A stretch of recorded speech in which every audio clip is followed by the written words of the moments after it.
Welcome back, everybody. Welcome back, everybody, to the show. I am your host, as always, Jay Villain, aka That Villain Jay, and tonight, with me, as always, is the co-host of the Black Council podcast, the numbest of skulls, Mr. Numbskull, right there. Hey guys, Fresh into spot 1751. What did he tell me? 1796. 1796, mythic number 1796. Not Literally, that crazy as right now, but as we were going live, he beat up an Esper. Good for him. Esper deserves to be beaten. had to be gone. And slid back into numbers again. Fantastic stuff there. I myself am very proud of myself because I had ample time in Mythic this time. I'm 85% Mythic. So yeah, that's a B, right? 85% still counts as a B. That's true, actually. Yeah. So it's not even a B minus. It's just a regular. No, B. it's just it's a solid B. So Hey, I'm happy with that. But welcome to this episode of the podcast where we are going to be, if you saw the title and thumbnail, we're going to be going over March of the Machine because we are shockingly close to March of the Machine. It snuck up on me. I don't know. I feel like I haven't even really gotten all the way processed with Phyrexia yet, and March has just absolutely snuck in on me. So we had a bunch of big spoilers. We're going to be talking, guys. If you do not want cards or story spoiled to you, please don't watch this video or wait to watch this video, because we're going to look at the cards. If you want to be absolutely surprised, I don't know why you would want to be surprised by the cards you're going to have to play with for 3 months, but there are some people who really like to do that. You're going to get super spoiler storied and carded as we go along here. So go watch one of our old episodes, in case you don't want to get this super spoiled for yourself right now. I think as far as we know, Wizards themselves spoiled these cards. I believe they did a live stream of it today for pretty much everything we're going to go over. They've either already spoiled or they spoiled today. So it's not anything special that you didn't know happened already. Yeah, this isn't a leak, as we've covered leaks before. This is a pure they've put it out there. This is the release of these cards. So I have seen a couple leaks on the internet of other stuff, but it looks like the website that we have today does not include any leaks as far as I can tell. It would appear so. So we're going to go over them. We're going to discuss how this could change the game. We're going to discuss this power level because I am seeing some amped stuff here. In my opinion, things really, really are clicking up a couple of notches. There's some cool shit in here. And I'm really excited about it. And I'm really excited about building stuff for this. It's been hooking me in pretty good. So, But before we do that, we have a couple of big, juicy, might even say thick announcements to announce right here. We have officially hit 20 patrons. You know what that means? That was our Patreon goal. We are running a Black Council tournament. Yes, invitation only. You can only join this tournament if you are a active patron of ours. There is still time to become a patron and join the Black Council tournament because it is going to be a exclusive tournament for Black Council members only. We will also be inviting previous guests of the show to come join us. So we're going to be having a lot of fun with that. It's going to be standard, and we're probably going to run it on a weekend where there isn't a pizza box tournament running, so we don't step on their toes. And we'll get some more finalization out about the details. We're hashing it out right now, trying to figure out what works for everyone. But we do know it's going to be standard. It is going to be the weekend, and you must be an active patron to join. Yeah, make sure you go in, just double check your cards, make sure your card doesn't expire for the next month or something, or if it's going to expire in the next month or whatever you use to pay for it. Make sure it's not going to expire the next month so that your membership can stay active through the time of the tournament. Yes. Probably going to be some time in April, as this episode will likely be released actually on April 1st, probably. Yeah, but absolutely. Everything we say is serious. It's 100% true. For the most part. For the most part. We might tell you we're joking, but right now we're being serious. We're being serious. If I tell you that I'm good at magic, that's how you know that's lying. The April Fool's. That's the joke. But yeah, just make sure your membership stays active, because you do have to remain active through the date of the tournament itself. Yes. So just keep that in mind. We know you guys are pretty good about. Yeah. I mean, pretty much everybody who becomes a patron typically sticks around. So just something to housekeeping. Something to consider. And it's very easy. You can join for as little as $1 a month, $1 an episode. Yeah. That's it, to help support us in the content we create here on the Black Council podcast. And we want to thank our patrons. Right now are some of our new ones. We have Mother of Steel, awesome. W. Taylor, Szechuan Anan, The Clash, Lars Van Breen, Xylo Beast, Jamel Zilla, Stumfa, Trexodactyl, Magic Studios, Lord Gypticus, The Flipticus, Mamulian, Cassius, Nickel Nuts, H-Man, Ulfir, Dante Valentine, The Cleverest of Sounds, Bloodchief, and of course, Paradabo. Thank you all for helping support us on the channel. If you do become a patron, you get early access to episodes, usually about a day or two early, so you can listen. You can listen to the podcast early. You will also get access to the exclusive Discord, and you will be invited to the tournament. So that is all your Patreon rewards for that. We're still trying to. I might have to migrate our merch store right now to get the discount. Right now it doesn't seem like we can give you a permanent discount. I'm trying to figure it out. But we do have merch. We do have by popular demand, we do have some really cool Black Council merch. I'm going to put up some pictures of some guys wearing the merch. We have beanies, hats, pack jackets, champion jackets, all kind of cool stuff for there as well. And in the future, when we get a little bit bigger, we're going to figure out a way we can give you all Patreon members a kind of a discount on the merch. Yeah, but for sure. We're learning this. Maybe send you extra stuff or something. Yeah, if you're a member, like we'll send you a sticker when you order something. So something. We might be able to do. Yeah, we might be able to send like a one of the seal stickers, the Black Council seal stickers. So we'll figure it out, because we're gonna have to start signing swamps for you guys too. Oh yeah, I sent some signed swamps out. Yeah, for previous stuff that I did. Yeah, I did that. Nice. I actually have 4th editions, or not even 4th. I have revised swamps from 1994 that I was happy to sign for people. Those are probably worth a little bit. You would think so, but no. There's a million. There's like 800 million really in print. Wow. Yeah. They're 1994 swamps. They don't even have the symbol on them. Well, they just say tap that actually has the instructions. Tap this card to add one. Yeah, to add to the mana pool. And I think it also has doesn't have the arrow symbol. It has the sideways T. Yeah. Okay. Yeah, so that's the OG.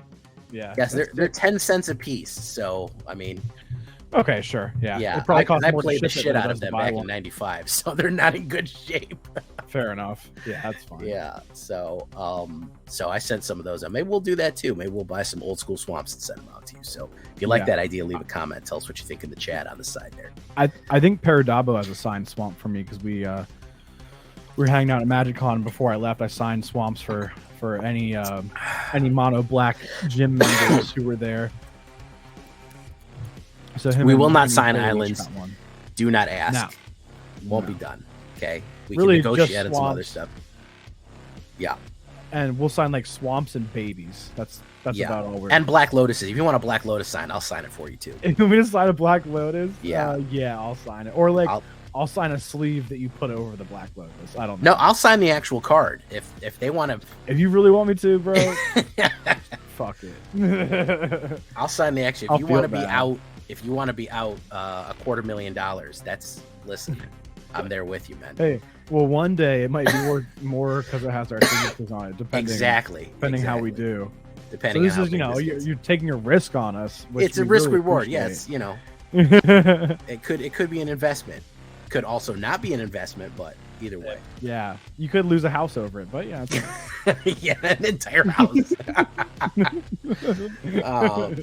pretty good. So we're more than happy to do that. Black Lotus. Maybe we'll sign some Black Lotus proxies. That would be fun. Yeah, that'd be cool. Maybe we could find some like unique artistic ones, you know? That'd be interesting to do.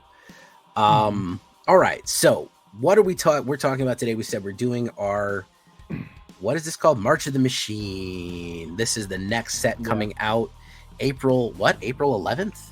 April 14th? Oh, I didn't even know the day. I don't, well, I guess if you load Arena, whatever that last pre-order date is, I believe is the Arena release date. So probably like 2 weeks from Tuesday or something like that. April 21st, it says, but that might not be for Arena. Arena might be like 2 days sooner. It might be a little earlier. Yeah. Sometimes they wait like a week, you know? So the number one advice I can give people right now for my Arena players out there, and I'll drill it in over and over again, you should be saving gold. I don't want to hear that you don't have cards, that you can't afford any packs. We know it's coming. You got 3 weeks worth of gold to save up. Yeah. Just doing your dailies. It is the 18th actually. So it is the 18th. So yes, Tuesday. 2 weeks from Tuesday. So get some gold up. When I open my packs, I open 50 from the pre-order and probably about 50 or 60 just from grinding out gold.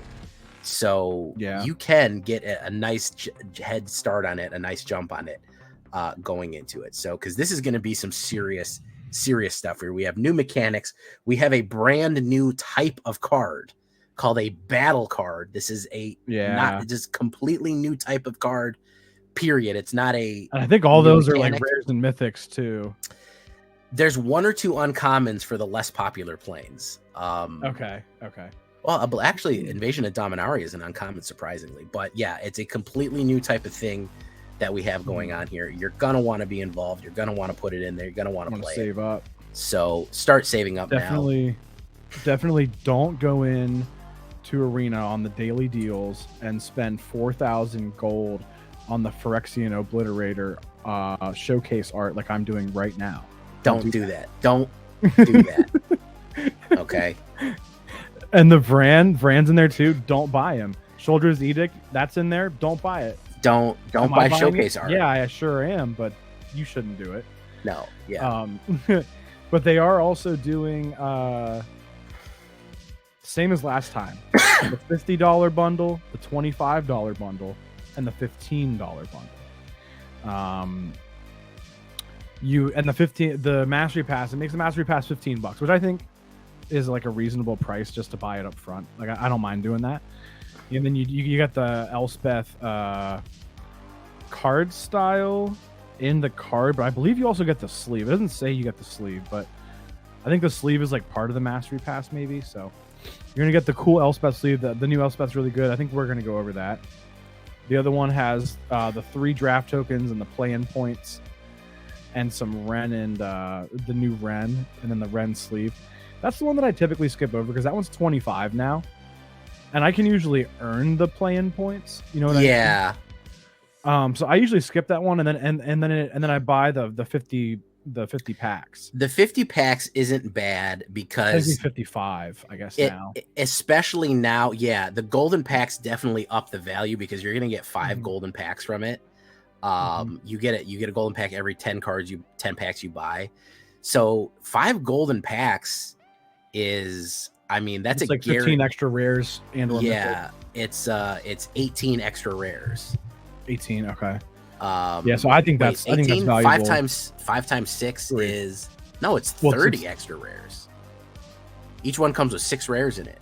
You have 5. I thought it was like 3. No, there's 6 rares in a golden pack. Oh damn! All right, yeah, that's definitely pretty legit then. You're getting a lot of it helps you complete other sets, so it goes towards your overall.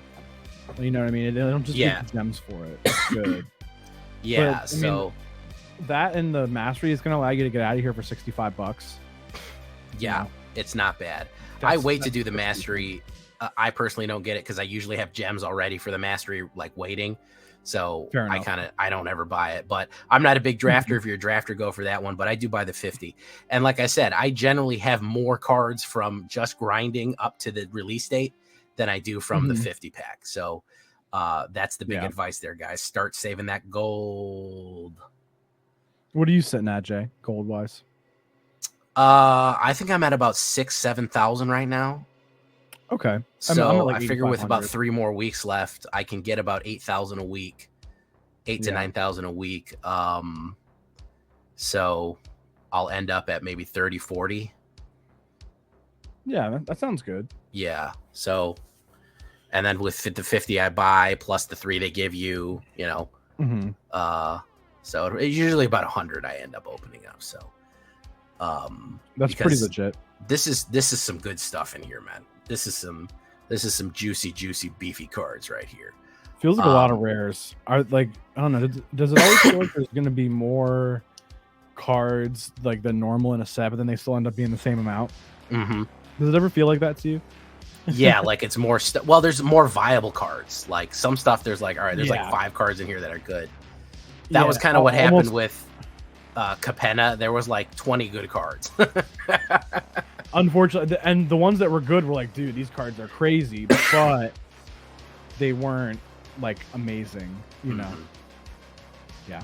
But yeah, they're pretty sweet. And I know that the one thing Jay and I were talking about before is we were saying, dude, this like the way they do the mechanics, the way they have some of these card styles, it seems like it's an actual war. Yeah, which I thought was really cool. Big battle stuff. I'm actually really like the aesthetic. We're gonna let's jump to the page here. Let's do it, man. There we go. So the invasion of Phyrexia has begun. We're gonna stop. I'll stop and do some, since I'm the resident Vorthos guy, I'll stop and do some lore stuff. Because there's been a little bit of grumbling about the story, and I honestly kind of like the story. I thought it was pretty good. There's been some people complaining. There's some silly stuff in it, but also it's about, evil robots taking over the universe. It's gonna be silly, like, So there's a lot of cool stuff. So we're gonna talk about a little bit of that controversial things and what happened and story points, and then we're gonna discuss some of the cards. We went over some of them already, so I think we just want to kind of hit on the main ones. And we did have a previous spoiler for March of the Machines. We did an update about it of MagicCon. I'll link that if you want to see our take on some of the earlier cards that got leaked and spoiled from maybe about a month ago. I'll link that video if you want to go check that one out too, but we're going to focus on some of the newer stuff here. So cool. Yeah.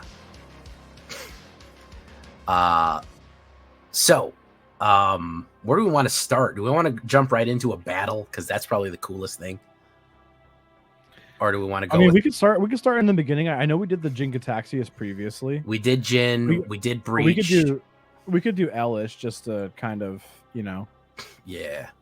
I think it's interesting that it's shaping up to me maybe that there's going to be a new one of each Praetor, which I think is kind of cool. There would appear to be, and it's just their name. They've previously had sobriquets attached to them, meaning Elish Norn, Grand Cenobite, Elish Norn, Mother of Machines, and this one is just Elish Norn.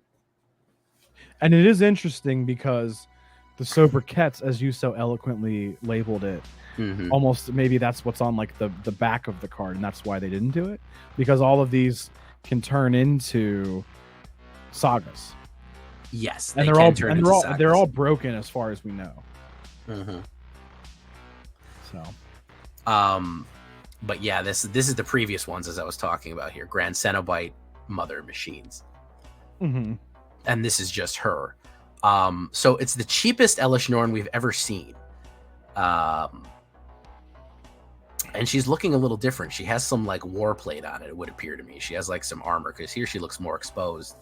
She's dressed for battle, and she's like dressed for battle in this one. So interesting detail. 2 white and 2 legendary creature Phyrexian Praetor, 3/5, probably the weakest one so far. She's normally been a 4/7 each time. Whenever a source, whenever a source an opponent controls deals damage to you or permanent control, that source's controller loses 2 life unless they pay 1. So a little bit of pain and play there. Really nice. And then her flip side, the Argent Etchings.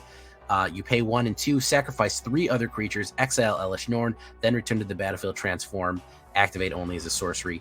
You incubate 5 times, and this is one of the new.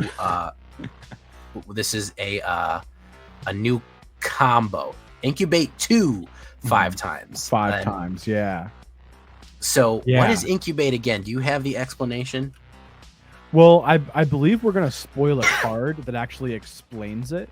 So let's do that at that time, so that there's a reason to keep watching. So we have the hooking in, very nice. So we're gonna incubate 5 times, then transform all incubator tokens you control. Creatures you can control get +1 and double strike until the end of turn. Oh my goodness! Yeah. Can you imagine if you had an army of mites right there, getting +1 and double strike? That is dangerous. Doesn't one of the things give your creature tokens or your tokens death touch or something like that? Yeah, but you have to pay for it each time. Anyone with toxic gets death touch. Yeah. Okay, got it. Yeah. That's the rot. It's a different kind of rot priest. Then this thing, destroy all other permanents except for artifacts, lands, and Phyrexians. Exile the Argent Etchings, then return it to the battlefield front faced up. So it comes back as Elesh Norn. She explodes, kills everyone except artifacts, lands, and Phyrexians, and then comes back as Elesh Norn. Disgusting. Yeah. And then because there's so many creatures, one thing we will give you about the incubate, you're going to get a creature out of it, and it's going to be a Phyrexian. Yeah. So the fact that you got 5 makes it that much easier to just flip her again right away. Exactly. After the saga's over, it's literally like so easy. And if you're saying, oh well, this is gonna I have to go through this whole saga, guys, you know how much proliferate we already have in the game? You could proliferate this thing all the way to the end immediately. Yeah. Like if you're running black with it, or if you're running black or blue or green with it, if you're mixing it any color, proliferate twice. That's but even if you're mad about it, oh no, all my creatures have to get +1/+1 and double strike. Oh no, I have to wipe the board. Oh no. What are you mad about? I hate it. I hate There's nothing to be mad about. They're all each counter is so good. Oh no. Each counter is like, how much mana would you spend to do each of those things? Oh yeah, I would spend I would spend at least that cost of Elesh Norn to do that. Give all of my creatures +1 and double strike into the end of turn.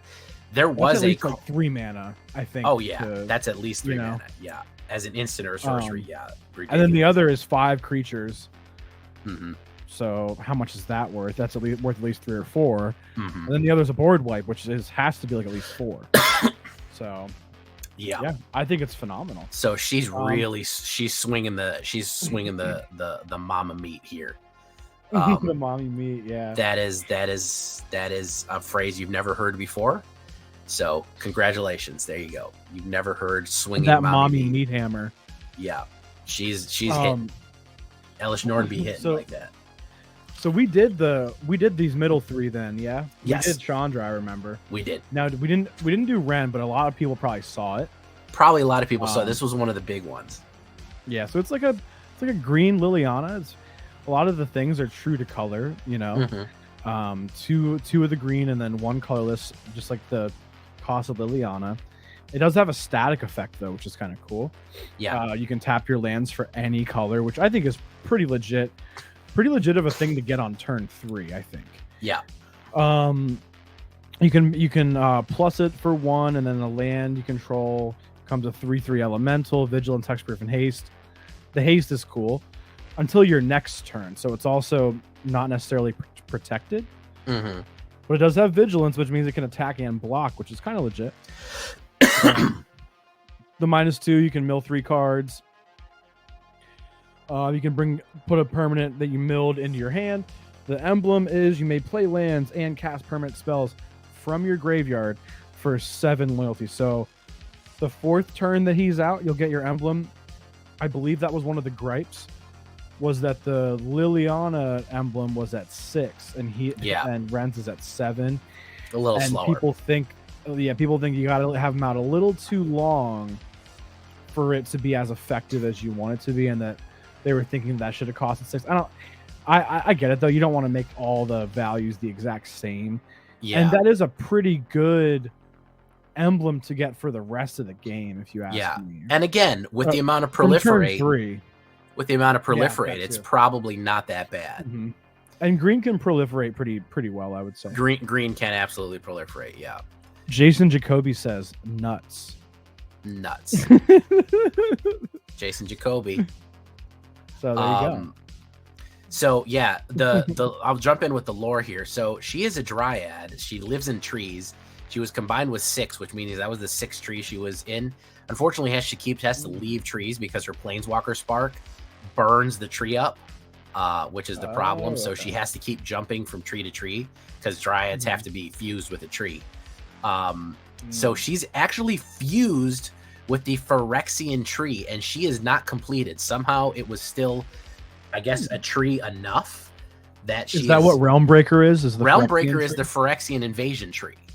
So she is not completed. People were like, "Oh, is she on the Phyrexian sides because she's combined with the tree?" No, she jumped into it to blow it up, to essentially control it and stop the invasion, because Realmbreaker was what they used. Vorinclex stole to make basically an evil Yggdrasil, an evil world tree from whatchamacallit, Kaldheim. So it's like the evil world tree, and she's jumped into that now. So there's a little bit of your lore for you right there. That's pretty cool. I didn't know that. So that was rather selfless. Well, I guess a Wren needed a tree, but still selfless, because a Wren could have died. She could have died. She could have been automatically completed, swallowed up. Who knows? Yeah. But she's going in there. Respect it. And then here we have her bomb. As I've said, Elspeth is absolutely going to wreck people's shit. This is the closest. Elspeth is like the closest character you have to like the Doomslayer in Magic the Gathering. She has fought her way out of hell, like, I think twice, and killed multiple gods. So what I call her Gatekeep, Girl Boss, and Godslay. So she is back, and she is really, really mad, and she's became an angel. Archangel. An archangel. A lot of angels in this set, by the way. We're keep an eye out for that. Angels are kind of making a return. It's noteworthy that they actually, now I know that it's not like it doesn't say angel planeswalker, but they actually labeled her as a creature, or as an angel. Yeah. In the planeswalker text, which they usually don't give any kind of indication as to what kind of creature it is, creature type or whatever. So they're like, this is like the final form Elspeth here, you know. Mm-hmm. So lore-wise, she is the revenge of Sarah. She is the Phyrexians a long time ago, not only in Magic history, but like this happened in like 1997. They blew up Sarah, where the realm of Sarah, where the place where angels originally came from, and apparently Elspeth is of that bloodline and is the Sarah playing the long con to return the favor and blow up all of Phyrexia again. So that is an old thread being completed here. No pun intended. That's impressive. Yeah. But yeah, angels, it was we could go into that. The Angels War in the Earth. This was way back when Urza was active. And planeswalkers were like gods. Sarah made all the angels. Then the angels got corrupted with black oil, and the whole realm collapsed and got exploded. Anyways, 2 white and 2 four loyalty points. Create a white soldier with lifelink.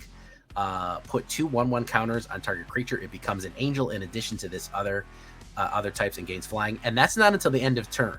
That's forever. Yeah. That's as long as. But notably, it's not a counter. Yeah, it just becomes an angel and gains flying forever. The 2 1/1 counters are specific. Those for are that. Counters. Yeah, but it's not a flying counter. Mm-hmm. And then, of course, return all non-land permanent cards with mana value 3 or less from your graveyard to the battlefield. Beautiful. Yeah, that's a turn 3 right there. Potentially sooner if you have, again, proliferation, but +2, +1, and then bang them all out. Yeah, that is going to really upset a lot of people that are leaning on board wipes, because that's a hard hit. What would you do if your opponent just got 4 wedding announcements out in one turn? Oh man, yeah. And considering also the fact that you might be running soldiers or tokens, if you're running cheap creatures, you're just gonna flood the board. Like, well, I mean, what this screams to me is that Elspeth is your top end of the deck, like undoubtedly. Yeah. You know, I mean, it actually kind of like gives a second wind, or it's probably second wind probably isn't even strong enough of a word, but second wind to like mono white aggro. Mm-hmm. Oh well, you wipe my board. Well, Elspeth's out, and we're just gonna bring back everything, and we'll bring back the entire thing. Otherwise, you're gonna lose. And like maybe your brutal Cathars come out, your borrowed times come out too, and we have removal hitting the board as well. Just random shit. Mm-hmm. They're all kind of, white has so many strong 3-drops. There's the Aganjo saga. Mm-hmm. So many strong 3-drops that we're not even like, don't even think one-dimensional with creatures.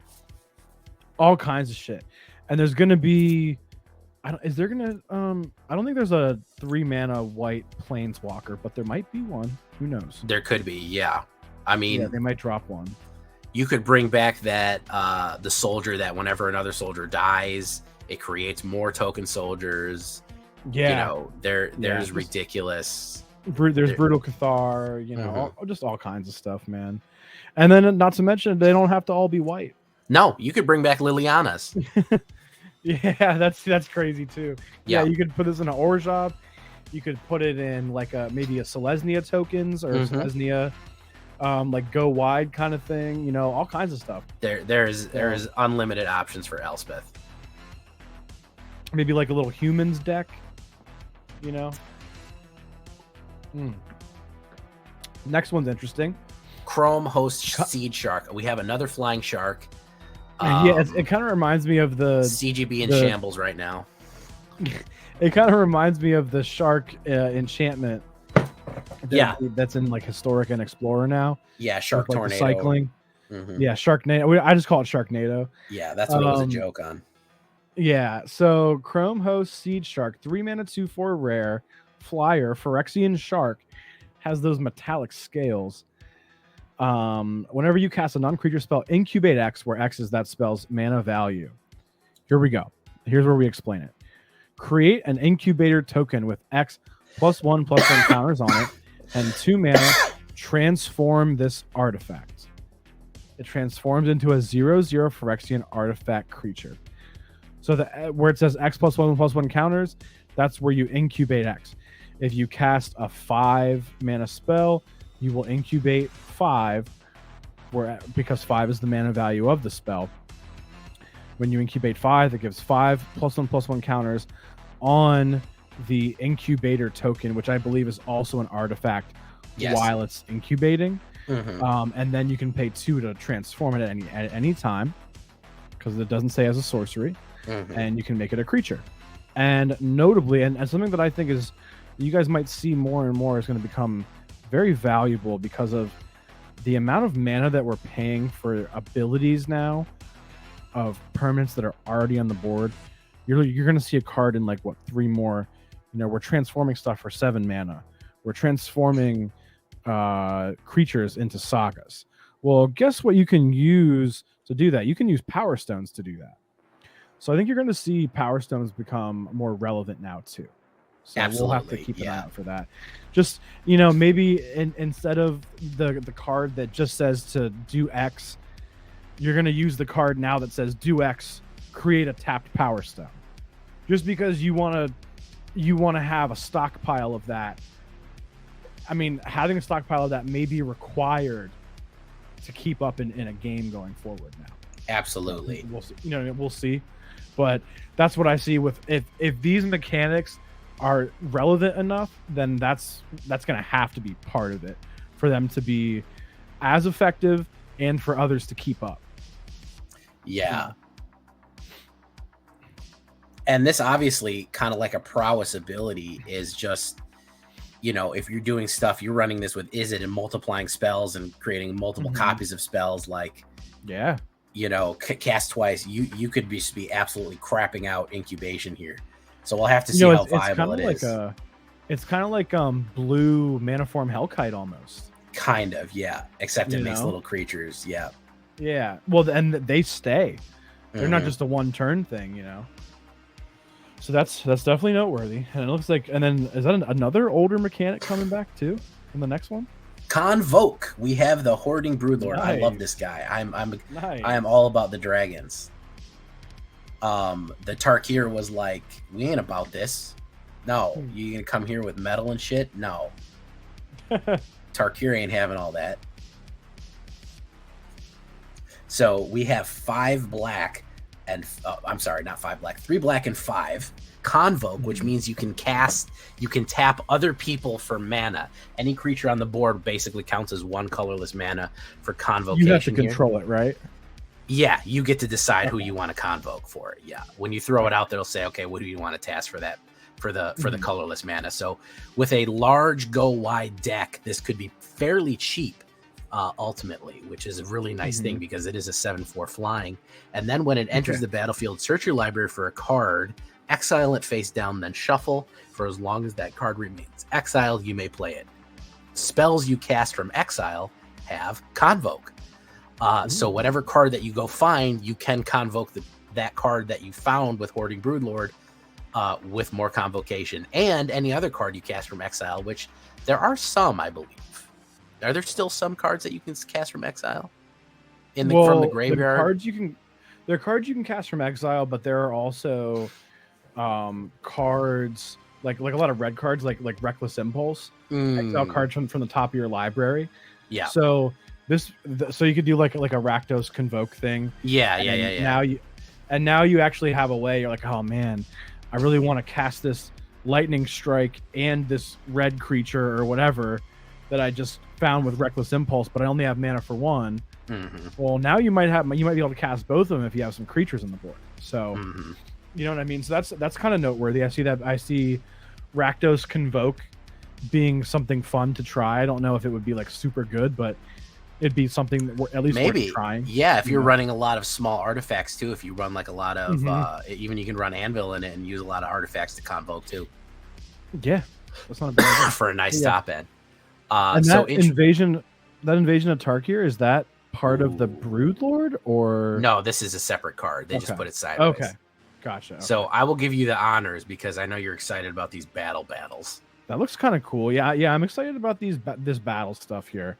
Yeah. So this brand is new Tarkir card type, by the way, guys. This is not even a brand new mechanic. It's a brand new card type. It's a card type with a mechanic in and of itself, I guess you could say. Yeah. The type creates a mechanic. So Invasion of Tarkir, it's a colorless and a red, and it's 2 mana. It says Siege. As a siege enters, choose an opponent to protect it.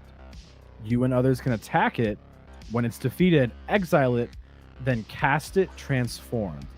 And you'll notice that when you look at the transformed, so to speak, version of this, that there isn't a mana cost. So you're just casting it for free. But I think what's interesting is that casting it would suggest that it could be countered. So something to consider when you're flipping these battle cards. So you'll also see on the bottom that would you call that loyalty counters, Jay? Or yeah, they're like battle counters. It's like the health of the battle. Yeah. So this so I mean it's coming at 5, and I guess this is when you're playing a 1v1, which is pretty much what all arena can be. You're just gonna choose your opponent, but commander, that's interesting. I would say, and I guess this gives you another thing to attack. Yeah. You guys know how to play Magic. You can attack a player, a planeswalker. Now you can attack a battle. You can attack a battle. And so that's pretty interesting. And that way, whoever wins, Yeah, and then it says, what does it say? When it's defeated, exile it, then cast it. So do you get to cast it, or does the person who is taking care of it? I think you get to, right? You cast it, yeah, and they have to defend. You cast it after the fact. Well, but when it flips, you still get to have the flipped thing though. Also, yeah, right? You get the flip thing. You're basically putting a target out there that they have to defend. Almost, it's weird like that. Okay. So you're like you take. I'm putting this out. You can block it, because if I attack it enough times, I get this thing. Yeah. Okay. So then what's interesting also is the actual what do you call it? The text of the card on ETB. Mm-hmm. On ETB, reveal any number of dragon cards from your hand. When you do, Invasion of Tarkir deals X plus 2 damage to any other target, where X is the number of cards revealed this way. So actually, if you spent the 2 mana, revealed 3 dragons, you could just have a 4/4 flying trample. Because you would just deal your 5 damage right to it, cast it as the creature, and then that's it. I think so. That's interesting, because would the ETB be able to go off after it's already entered? Or is it when you cast? Yeah, that's... So it says as it enters, so that's going to be... I believe that resolves because... so it's any... No, it's any other target. It can't target itself. Oh, you're right. I'm sorry. Yeah. No, you're right. Okay, well, maybe you have another one. Yeah. But yes, okay, so any other target, which is also fine. You could, maybe the person that you choose to protect it, if they have a creature, you just, boom, 5 damage to the creature. Yeah. 4, 3, however much damage you need. And then, okay, now they can't defend it, and you're going to get that 4/4. Something else that's interesting about that if in multiplayer games is like, all right, well, now you're going to make the other opponents think twice about attacking the opponent who's protecting it, because they need creatures to defend the battle so that you don't get a 4/4 flying trample. You know what I mean? Yeah. So in a way, whomever you choose to defend it, you could also be, in a sense, protecting them from getting attacked by other players. Yeah. Because they don't want that to flip and you get a free dragon out of it. You know what I mean? Yeah. And it's a pretty powerful card because it's flying trample and it deals damage every time it attacks. And it's the flip is strong, and it's whenever a dragon you control, notably that and any other dragon, that's 2 damage. That adds up. Absolutely. So yeah, I'm really digging this. I'm having a great time. You know what I mean? Looks like they're saying that battles can be targeted as any target. Invasion of Tarkir into Invasion of Tarkir plus Lightning Bolt. That somebody had your idea, cast it twice, and then Lightning Bolt it and get it. Yeah. See? Yeah. Well, or just have reveal 3 dragons. Exactly. You know? Yeah. Just reveal 3 dragons. And we already have some dragons coming in. So. Bolt. Exactly, bro. I'm excited for it. I think it's pretty sweet. So, yeah. And then this next guy is a bomb too. You're talking about power creep. How about that? Oh, Polychronos. Yeah, Polychronos is a. They did my man dirty here, man. I used to like Polychronos a lot, man. You think so? Yeah.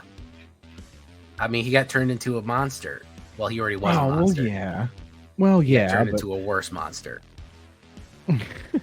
A worser monster. A worser monster. So, I mean, we're talking about creep here. This is a 4/5 reach for 3. Whoo, green is getting a lot of value out of some cards here. Pretty legit. I used to play Polychronos Unchained a lot. He was in the underworld for a little while. That's a nice one, yeah. When he was a zombie, that card was really cool stuff, yeah. Well, he's back, and then he came back just in time to get turned into a crazy Elish Norn monster. You can pay Phyrexian and 3. You turn him into a 6/6 for reach lifelink, a Phyrexian Hydra, and whenever or another non-token Hydra you control dies, create a 3/3 green and white Phyrexian Hydra token with reach, and a 3/3 green and white Phyrexian Hydra token with lifelink. So he will split in half essentially. Yeah. Or if another Hydra you control dies. But then he'll still be there. Yeah. So and also, how much was it to transform? 6 and a Phyrexian. 6 and a white Phyrexian, yeah. Okay. And then, but even if you don't flip them, a 4/5 reach for 3. A 4/5 reach for 3 is banger. That's already ridiculous. So that's kind of why I was saying, I know that he doesn't have any like special Hydra ability in that form, but the power creep is just so crazy as it is, you know. But this is where your power stones really come into play. Oh, of course. You're talking about with proper power stone generation, turn 4 or 5. You're doing all that stuff, you know? Yeah. All right. So next one, Monastery Mentor, two colorless and a white. He is a monk. He is a mythic monk. He's got prowess, it's a 2/2. Whenever you cast a non-creature spell, create a 1/1 white monk creature token with prowess. Okay, pretty legit. I see that kind of playing off of like Jaya, maybe a little Boros action. Yeah, if we're doing a Boros, do a prowess deck. I think that's kind of cool. Why not we throw in a Glory Dominus so we get 2 tokens? Yeah, let's do it. Yeah, there's some cool things at play here. I like that flavor text also. One path, many feet. Very cool. I get to review this garbage one, and you get this awesome one. So let me review this garbage one as fast as possible. 3 blue, 4 blue, and X Convoke. We know what that is. Draw X cards. Whoa! Can you believe they made a card in blue that lets you just draw a shitload of cards? That's so crazy. You're gonna make them have creatures now. Yeah, that's the one thing I thought about. I was like, oh, you're gonna actually like incentivize blue to have permanence. That's crazy. That's why blue players will never play this. They're like, permanence. Oh God, that's disgusting. Oh, you want me to have things on the board? I can't believe you made me say that out loud. Oh. All right. Well, this next guy maybe a little bit more interesting for the council. You lucky bastard! Look at this thing. Look at this guy. Crafted Butcher. I like it. Phyrexian Samurai. Yes. Samurais are fucking sweet. I love samurais. 2 mana 2/2. He's a rare. ETB. Phyrexians you control gain menace until end of turn. Already cool. He's a Phyrexian Lord. They just make you think he's just this regular guy. No, he's a fucking Lord. And then pay 4, sacrifice an artifact or creature. Comes from your graveyard to the battlefield. Only as a sorcery can that be activated, however. But 4 mana reanimate. Hey, I just got a tap Power Stone. 4 mana, boom. Yeah. My Butcher's back, and he's a Lord. Everything's buffed. And they also have menace. We're swinging. Yeah. This is on a black aggro. Anyone? If you're running a Phyrexian deck, if you're running, Evolve Sleeper and Gix and Sheldred and the Gorjusi. If you're running a heavy Phyrexian deck, this guy is just absolutely going to bring it to the next level. He's just going to up the power. He might have just become the new 2-drop for black. Oh yeah, absolutely. Over like Underdog. You know what I mean? Oh yeah. He might have absolutely. He might have taken that crown because especially how they both can come back. You know what I mean? He turns Archfiend of the Dross into a 7/7 menace. Yeah. Flying. Yeah. It turns into a 3-turn clock now with Archfiend instead of a 4. Yeah. Which makes it less of a risk for you as well. Exactly. Yeah, the only thing you're not getting here is you're not drawing a card, but he also doesn't have to die. So yeah, this is sick. I think he's really great. Sick. And what's cool about it is he's probably just gonna be like a regular rare. I don't see him being this like $50 card. You know what I mean? No, yeah, I don't think you're probably gonna be able to get this dude for like $1. Yeah, you know, he's probably not gonna be expensive. That's what I'm kind of hype about here. You know, but yeah, man, yeah. Here, I'll let you do the next one. Into the Fire, we have Ren and 7 before she joined up with the World Tree, and Chandra. 1 red and 2. Choose. It's modal. Into the Fire deals 2 damage to each creature, planeswalker, and battle. So any battle cards will take 2 damage out. So we have battle effect, world effect cards, or we put any number of cards from your hand onto the bottom of your library, then draw that many cards. So we either go in with flopping everything out or just burning everyone up. So yeah, we're doing it. Not bad. All right, so is that another battle here? We got the Ikoria one. Invasion into Ikoria. I can't imagine this is going to go well to Phyrexians. Ikoria is just full of Godzillas.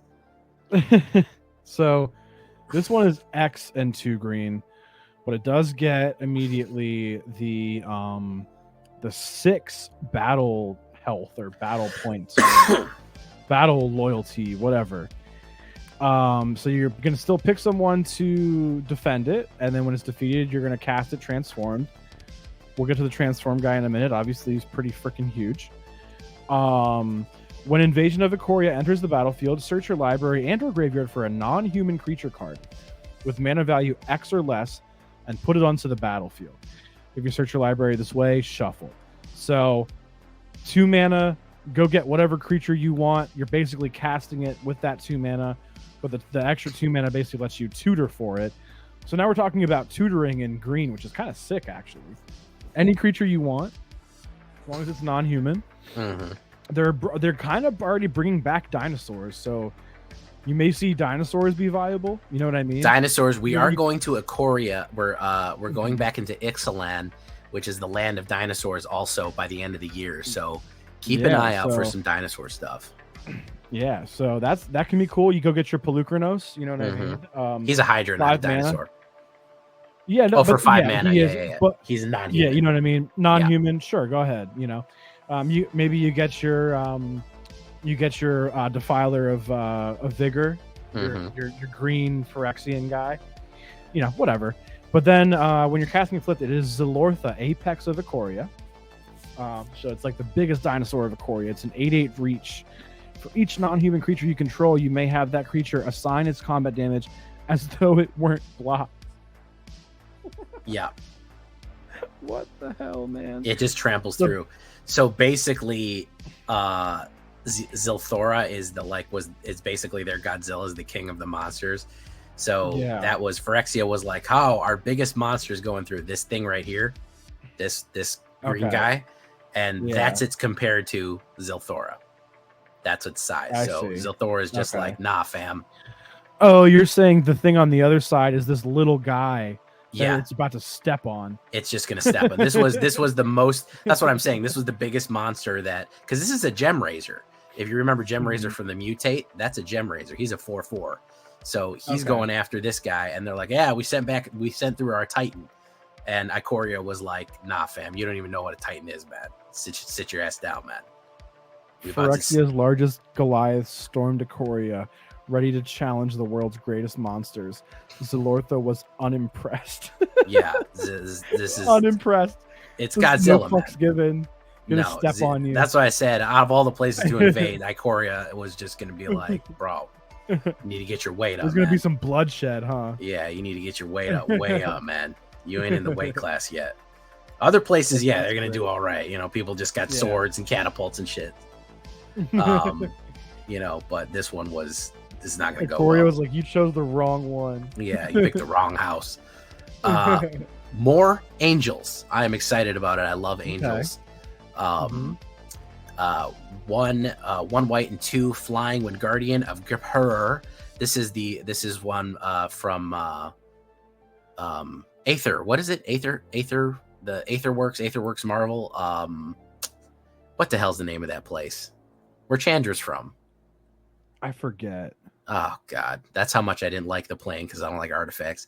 Whenever Guardian of Gipur enters the battlefield, exile up to one other target creature or artifact you control. Return to the battlefield under its owner's control step at the beginning. So this is a flash angel. It will help you. Ephemerate basically when it enters the battlefield for a 3/3, which isn't bad if you have any ETB stuff. Yeah. Yeah. Well, doing ephemerate effects that early in the game can kind of be sweet. You know, I could see blinking your Gorgeousy. Mm-hmm. Exactly. Yep. And you get an angel out of it with already like fair stats as a 3/3 flyer for 3. You also get the you also get this. You know. Yeah. That's cool. I think we went over the Fairy Mastermind. We went over Fairy Mastermind. Yeah. We didn't do the Archpriest. We didn't do the Archpriest. I really like her. Yeah. Another new mechanic. Yes. Archpriest of Shadows. It is a 5 mana 4/4. It does have Death Touch. And then it has Backup 1. Now, Backup, the mechanic itself is when this creature enters the battlefield, put a +1/+1 counter on target creature. If that's another creature, it gains the following ability until end of turn. So basically, the ability that the creature itself has is going to be what the backup creature gains, which in this case is Death Touch. Yeah. Notably, The backup 1 is 1 counter, but I think there are some stuff backup 2, backup 3, whatever. Yeah, there's more backup. You will be putting more than 1 counter, but typically the backup, if you put it on another creature, which of course Archpriest could put the counter on itself, and obviously you can't have double death touch, so it's just there. Mm-hmm. It's that's a permanent ability of the creature. But yeah, so that's pretty legit.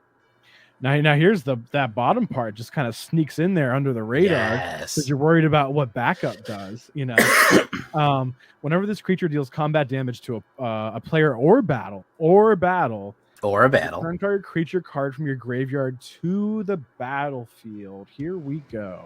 Yeah, and I love abilities that trigger on death touch creatures because nobody wants to block this.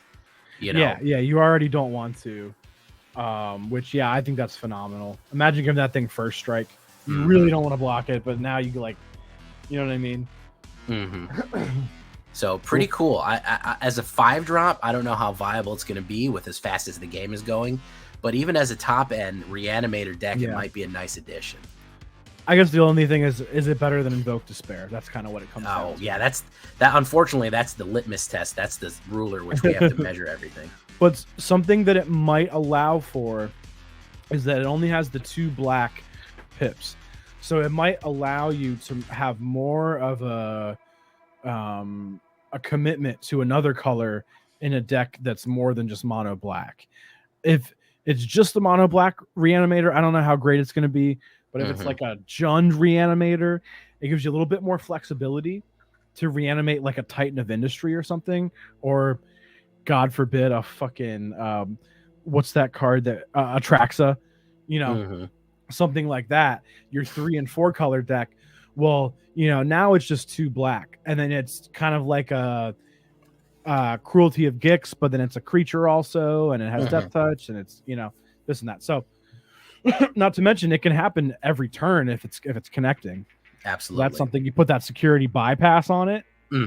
Do it in Dimir. Yeah, do a lot of reanimator, and then of course with Dimir you could actually mill yourself and load your graveyard with some Tainted powerful Indulgence.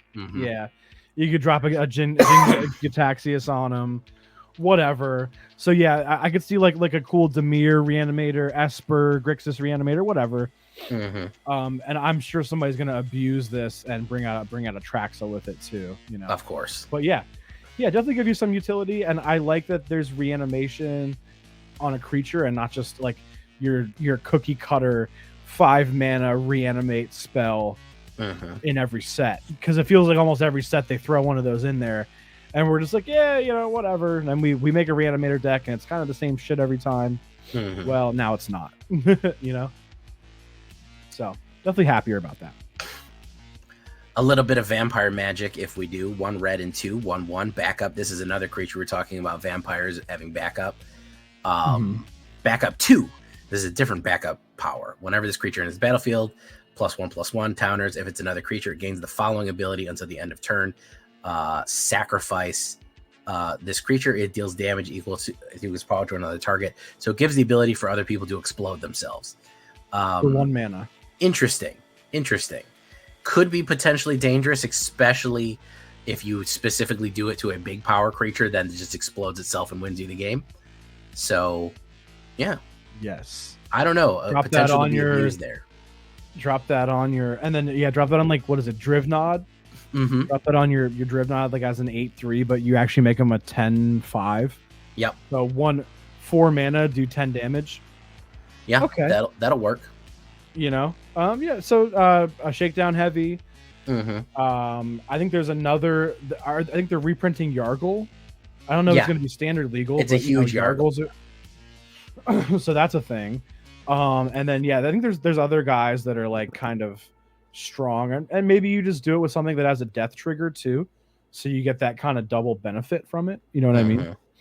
But yeah, look at this, another battle here for Ixalan. Now this one doesn't flip. It just it does, but we don't have the other side.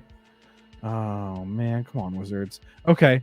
In the trash where it belongs, as somebody says down there. Oh jeez. Okay. Well, Hey, was the last one 2 mana? I might have neglected to say that. It looks like they've all been 2 mana so far. They've been, one was 2 mana and X. So. Oh, that's right. Yeah. Because it was the tutor. but by default, it was 2 mana. Yes. Because they said X could be 0 if you wanted to. Okay. So when Invasion of Ixalan enters the battlefield, look at the top 5 cards of your library. You may reveal a permanent card from among them and put it into your hand. With the rest on the bottom of your library in a random order. Now, I don't know why you could call this trash when you haven't seen the other side. I don't know. I don't know where the other side is. Maybe we don't know yet. I don't think we have it yet, but, you know. The only thing I'm mad about is Vito isn't there. He's from Ixalan, and he's not in here, so pass. Yeah. Big pass for me, man. Well, it's green, so, I mean, I don't know. Maybe we're not, you know, maybe we're still waiting. And, you know, what's interesting about that is he was a core card. Yeah. So maybe, I don't know. I mean, I don't know when we're gonna have a core set again, if ever. But you know, maybe he gets a reprint in. No, he wasn't a core card. I thought he was core M21, wasn't he? I thought he was Ixalan. Oh, okay. Maybe I was. Well, no, because he wouldn't have been in standard then when he was. Oh yeah, he was a core card. That's right. Yeah. Oh, he's from Ixalan. Yeah, sorry, he's just from. That that makes sense. Yeah, that because I didn't know where he's from, so that I'll totally believe you on. But yeah, so it's pretty interesting here. So we have Boonbringer. We did Hellion, right? We did Hellion. Oh, I'm sorry, I was in the wrong line. My bad. Oh yeah, no. Boonbringer Valkyrie, 2 white and 3 Angel Warrior, backup 1. Whenever this creature enters the battlefield, put a 1/1 counter on target creature. And then it gains flying, first strike, and lifelink. So backup 1, interesting. It gains those into the end of turn. Little expensive, but I am excited to see more angels coming in though. And we do have ways to cheat angels in as well. I think that's going to be like a draft bomb. That card. Hey, I got this creature, but you think you got blockers? All right, I'm going to drop the angel. Yeah. You don't have any flyers, flying, first strike, lifelink. I want to swing with my biggest thing and. Gonna end the game here because I'm either that's gonna kill you or this is gonna start killing you next turn. It's just, you know what I mean. And I like that this draft, is a callback. That's gonna be good. This is a callback all the way to Baneslayer, Kaldheim, because it's a Valkyrie. That's where they're fighting is in Kaldheim. Oh, I see. I understand. Yeah. Like, and that's what the one thing I do like about Magic's story is they will, like, they'll wait 3 years for a payoff. You know. Yeah. All right, well, we know what negate is. It is what it is. So the thing is interesting here, Teferi, if you don't want it spoiler alert, Malira, the living cure that we saw from the last set, she sacrificed herself to fix a bunch of planeswalkers. They're coming back. Oh, and that's why people were mad. They're like, bro, how are you going to fake us out like that? Like, we thought Ajani and a bunch of other ones get cured by Malira. And she like blows herself up because she's the living cure. She's like black oil is like immune. She's like immune to black oil. It like runs from her. He is being turned back into regular Ajani here. And people were like, come on, that's bullshit. If he's dead, he's dead. Leave it alone. So she has successfully uncompleted. She has successfully uncompleted people. Is what this. Remember, we were asking if that was going to happen a couple sets ago, so it's noteworthy that that's able to be done. I guess I'm happy about it, and equally, I'm not really opposed to this because I don't know. At some point, you know, we had a lot of people die or get completed or whatever. At some point, you can't like expect things to keep going. Yeah, everybody's just gonna die. So you kind of have to have stuff like this happen in order to keep a story going, and this is a story that's been going for 30 plus years now. Yeah. So you kind of need stuff like this if it's going to stick around that long. So I'm okay with it. Tamio. The other thing is Tamio is also has some sort of weird backup that she's like uploaded her consciousness into, so she's okay too. There's a few people that are 100% confirmed dead that haven't come back in this. Tybalt is dead and nobody cares. Everyone's happy about it. Yeah. And I think who else comes back as well? Nisa. Nahiri? Nisa comes back. Okay. Nahiri, something weird happens to her. She gets like, I don't know what. She's kind of okay. She's not 100% okay. And so people were mad, like, oh, how can they just reverse it? Blah, blah, blah, blah, blah. And then people were mad about the flavor of this card. Oh, this is a counter spell. This isn't, it's a story thing, but he's not getting counterspelled here. He's getting fixed. Why didn't they put this in a different mechanical card that, target Phyrexian, loses all, it becomes a 1/1, and, so people were like, oh, this is stupid. And I'm like, come on. Yeah. So, but there's a few that are just 100% dead, and they're not coming back. Luke is dead, and everyone's happy about that. So we're excited because that's funny, because the community generally collectively hates Luca for some reason. Never understood that. I never understood it either. I mean, he's not great. I never played him, but everyone just universally hated him. So yeah. Do you want to do the Invasion of Fiora? I'll do Invasion of Fiora, sure. Go ahead. So Fiora is a weird place. I don't know if you've ever had a set done there, but it's where a couple of planeswalkers are from, and I don't know if we've ever actually visited. It's kind of like a weird, like, draconian, Machiavellian Italy type place. It's a little weird plane.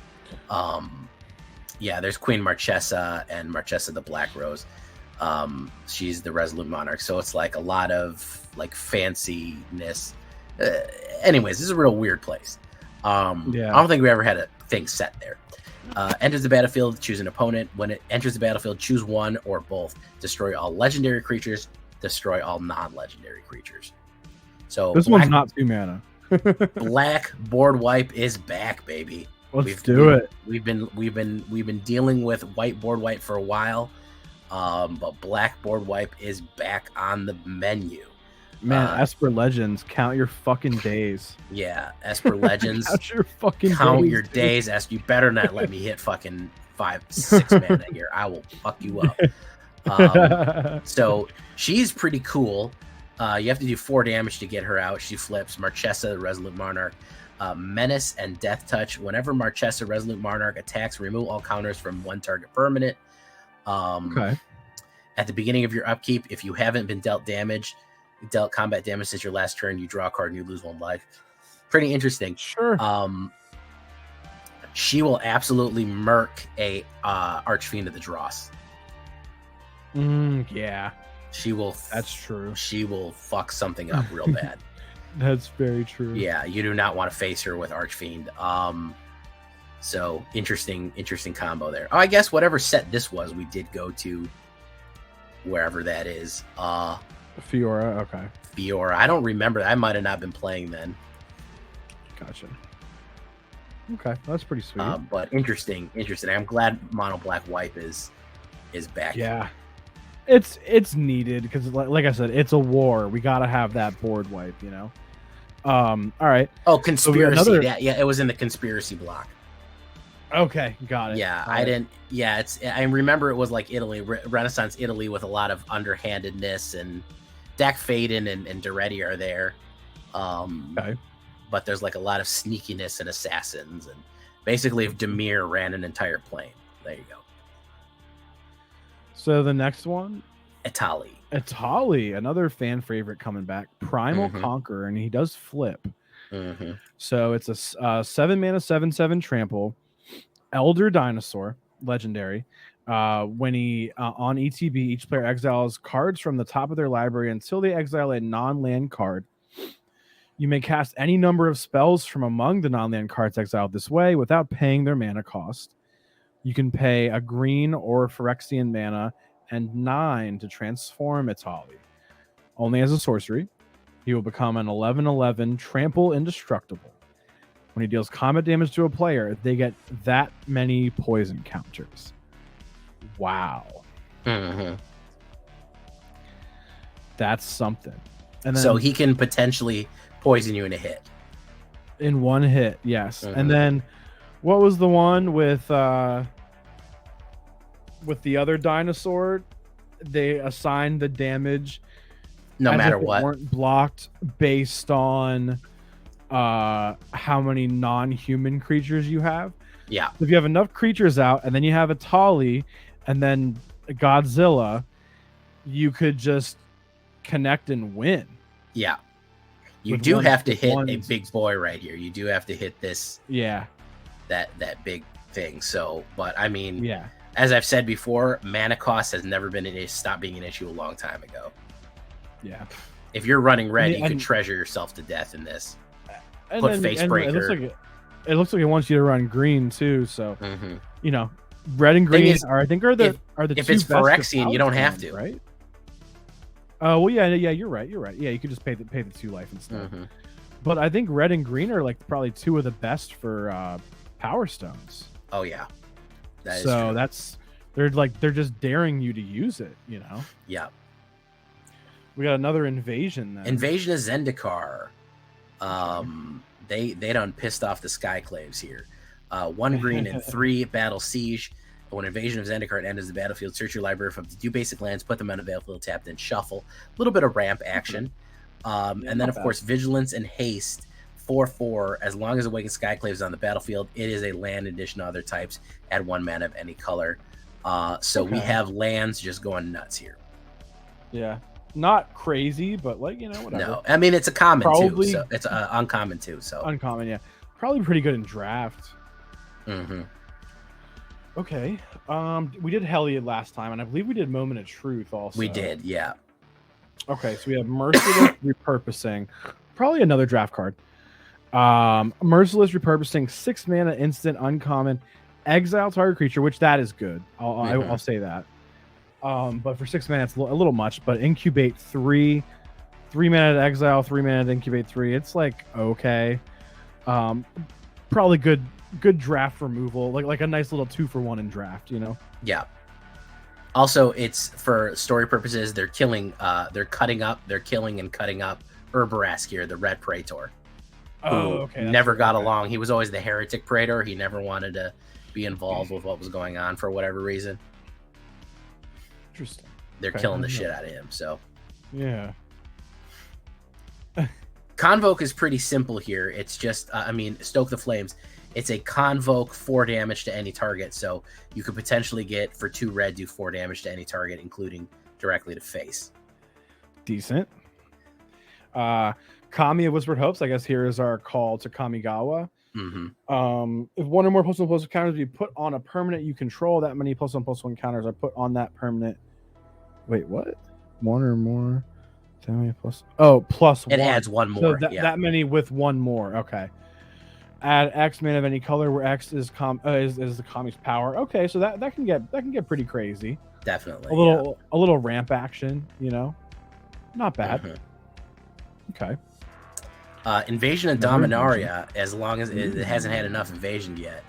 1 white and 2. Yeah, it's pretty cool. Invasion of Dominaria enters the battlefield, you gain 4 life and draw a card. Not bad. And here comes the angels coming back for. These are like vengeance angels, flying in vigilance. Yeah, I was there when Phyrexia doomed Sarah's realm with a single touch. I was there when Yawgmoth tried and failed to conquer Dominaria, and I will still be here when Elish Norn lies dead. So, really bringing up the edge here. Edge factor 11. And you know me, that's what I like. Threat level midnight. Midnight. Absolutely. Mirrodin Avenged. This is an interesting one because there's a card that's called You Are Already Dead, and I don't know if it lets you draw a card or not. No, this is actually You Are Already Dead, but better. Yeah, and it's still a common, which okay. So we've power crept in like a year. In 1 year, the power creep has given us an extra card. Kind of, it might be a little fast, but we'll take it. No, it actually is the same. Is it? Okay. Yeah, it's the same.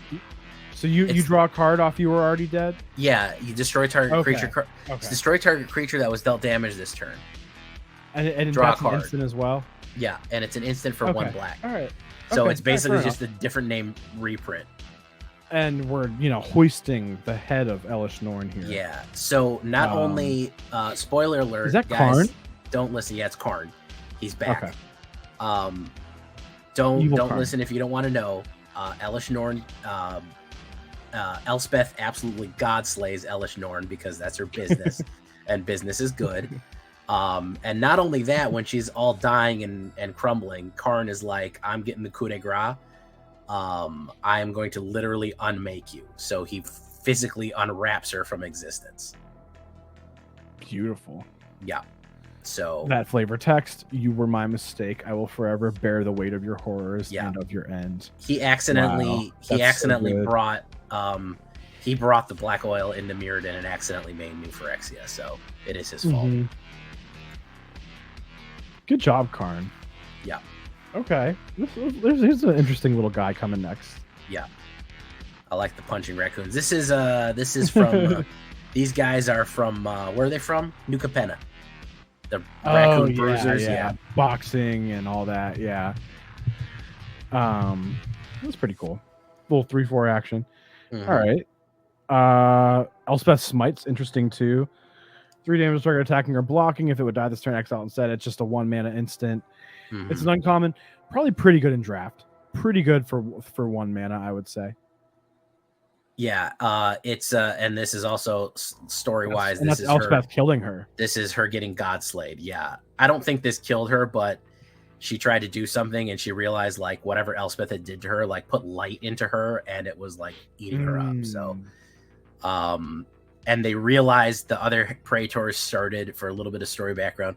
The other praetors were like, "You're letting your ego get in the way of the invasion. We're on the verge of completing the multiverse, and you want to fight with this angel, just go leave." And she's like, "No, I have to defeat her.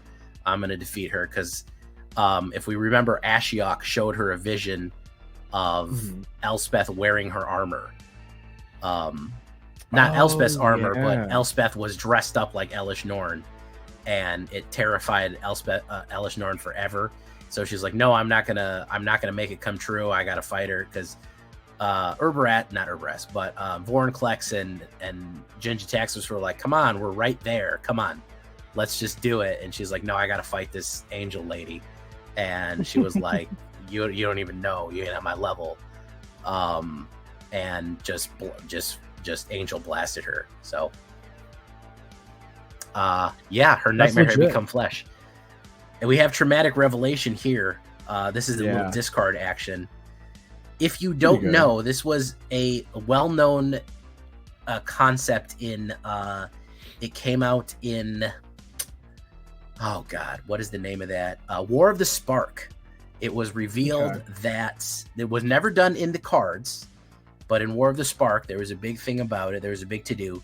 Chandra and Nisa had a little thing going. They were kind of they liked each other. Yeah, they were kind of feeling it, but they kind of went their own way, and it never happened, and people were really upset about it.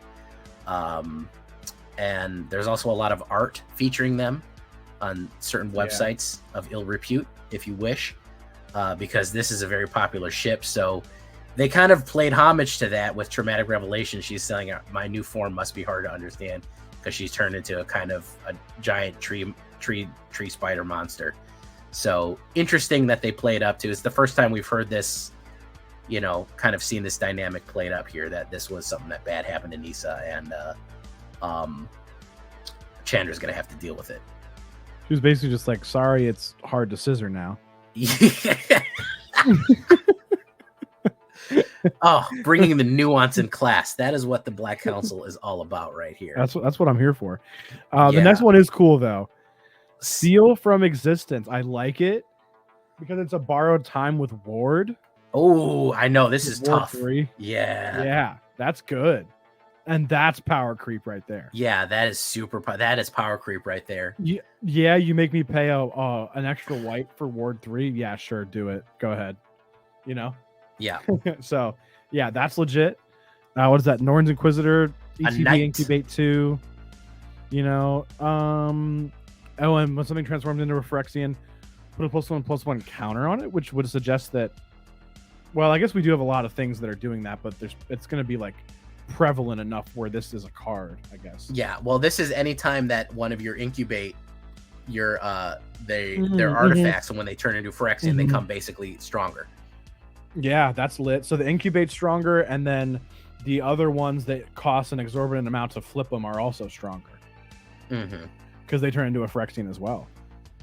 Okay. Absolutely. 2/2 lifelink cleric for 2. Yeah, sure. That's Not probably bad. A good draft cleric deck. Yeah. All right, now we have the duels. We've done a bunch of these before. We did a bunch of these. We haven't done Borgorigmos and Flip. That's pretty funny. Yeah, there's a lot of, and then there's a Glizzy. There's another Glizzy, Herald of Predation. Herald of Predation. Yeah, she's an incubate. Couple more siege. Now we have two color sieges as well, which is interesting. Or battles. So that's we have Invasion of New Phyrexia. So this is what happens. The basically what they figure out how to do is Zalfir, where Teferi is from originally. It got sealed away in a pocket dimension, and it got like stuck in time, which is why he's like the time sealing away mage. He's been trying to help it. And what he figured out how to do is basically flip Zalfir that was sealed away with New Phyrexia. So he did a shell game. He put New Phyrexia in the sealed away part and brought out Zalfir. Okay. Yeah. Well, then there's the other one. It is the Invasion of Tolvada, the other siege. Return target non-battle permanent card from your graveyard to the battlefield. So that's interesting. Reanimate anything but a battle. So now we got to specify. Yeah. It buffs creature tokens. You get step. You get a 1/1 black spirit flyer. That's decent. Yeah, and it's a reanimate. You know, we got to remember too that battles are permanents. So anytime that you're doing stuff with permanents, they can be battles. Yeah. There's one more siege. It doesn't seem that great, and we don't have the other side of it. The Ergamon? In Ergamon, yeah. But yeah, so there's that, and then I know there's some strong artifacts. The Sword of Once and Future and Realm Breaker. Those are pretty crazy. There's some uncommons. There's some commons and stuff like that don't really need to be talked about. Yeah. And then they're reprinting all of these the multiverse legends, as they would say. Yeah. So that's noteworthy. You're probably going to see. It might be a good time to sell some of your current ones if you have any of these, because they might go down in value with reprints. Yeah. I know I'm kind of annoyed. I just bought like 2 Croxas, so really they might lose value. Yeah, I'm building that. Oh, there's the Invasion of Ravnica. We didn't see that one. Oh yeah. That was the one at Artifact that I was saying was pretty fun. That's a 5-dropper. It siege enters, choose an opponent, blah blah blah blah. Invasion enters battle. Exile target non-land permanent opponent controls that isn't exactly 2 colors. Oh, so anything that isn't guild related gets thrown away. Yeah, I mean it could be 3 or more, or 1 or none, I guess. Yeah. Whenever you cast a spell that's exactly 2 colors, look at the top 6 cards of your library, reveal a card that's exactly 2 colors from among them, then put them rest in your hand, put the bottom of your library. Interesting. Oh, okay. Really focusing on guild stuff there. Yeah, that's something. That Sword of Once and Future looks kind of legit too. It's like the antithesis of our podcast. Yeah, so that's the final sword. We did want to look at that real quick, because that is here's a bunch of reprints, the multiverse legends. I think right above is, or right above the lands. Yeah, there you go. There you go. So Once in Future, we finally have all 10 swords of double. And this is protection from blue and black. Whenever equipped creature does damage, surveil 2, then you may cast an instant or sorcery spell with mana 2 or less from your graveyard without paying its mana cost. If a spell would be put in your graveyard, exile it instead. So surveil puts stuff in your graveyard, and then you can cast something. So you could put like a Go for the Throat into your graveyard directly, and then cast it for free. Yeah. So that's pretty legit. And then Realm Breaker, the Invasion Tree, that's the one you're talking about. Ren has melded with. Ren has melded, yeah. You can make an opponent mill 3 cards and put a land from their graveyard on the battlefield tapped under your control. And if it would leave the battlefield, you exile it instead of putting it anywhere else. You can pay 10 and sack the Realm Breaker. Search your library for any number of Praetor cards. put them onto the battlefield, then shuffle. I feel like people are gonna cheese this. I'm gonna be honest. That is some, and there you go. There's your power stones. Yeah. You want if to you're running a Zorius control ramp, you're gonna figure out a way to cheese that. And then there's gonna be an alchemy card.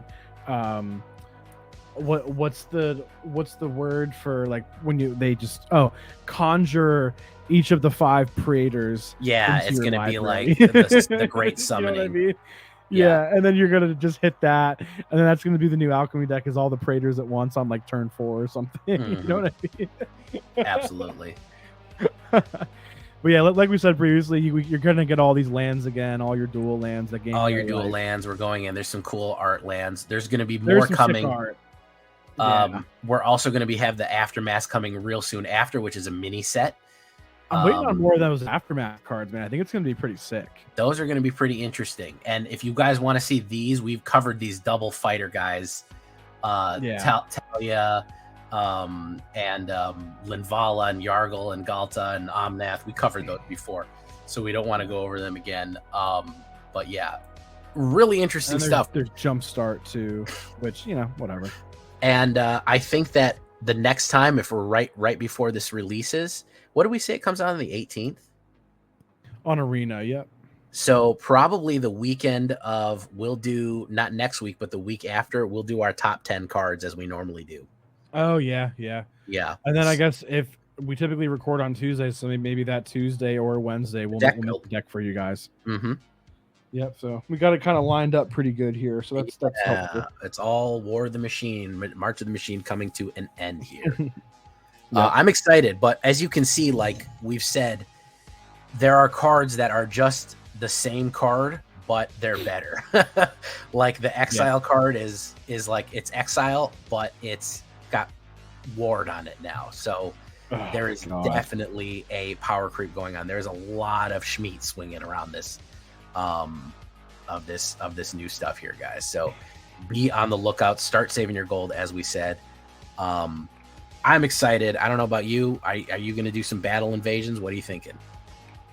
Yeah, and it kind of makes me like want to make a commander deck now. Oh yeah, absolutely. Yeah, I feel like that makes commander more fun, and that wasn't a mistake.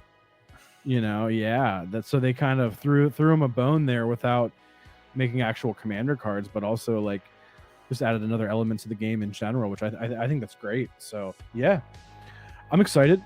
I'm happy about it. I think it's going to be a great set, and I definitely got to start saving up. For paper, and you got to start saving up for the stuff on Arena. And we have been notified. Oh, absolutely. That we got to be ready for this shit. Absolutely, and maybe, just maybe, hope and beyond hope.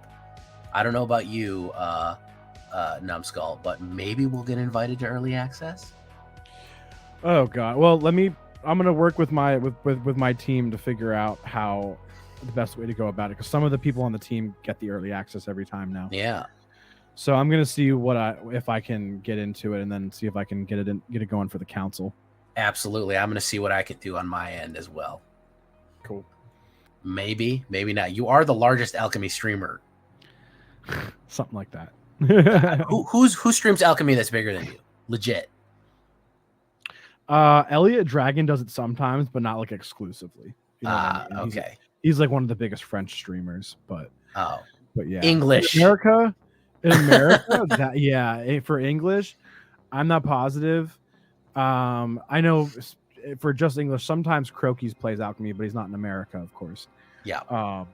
So yeah, I'm not positive on that. I know. Aside from me, I play alchemy, but not as much as you. Yeah, I for ladder, I mostly I was playing alchemy earlier with my mono black because I love my blood artist. I know. We all do. He's great, but yeah.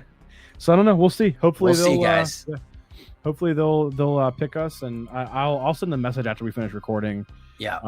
If I'll ask if any of the team members have heard about early access to see if I need to start firing off those emails and bothering them every day yet. I'm going to for sure do it as well on my end. Cool. Yeah, sounds good, man. Well, we'll call this meeting of the Black Council to a close. Thank you, guys. Adios, everyone. Thanks for coming. Check out the Discord. Twitch.tv/thatvillainj, twitch.tv/num_skull_. It's going across the bottom of your screen right there. Patreon/the Black Council. Adios, everyone. Leave a comment. Tell us what you think. We'll see you in the next one. Take care, guys. Bye-bye.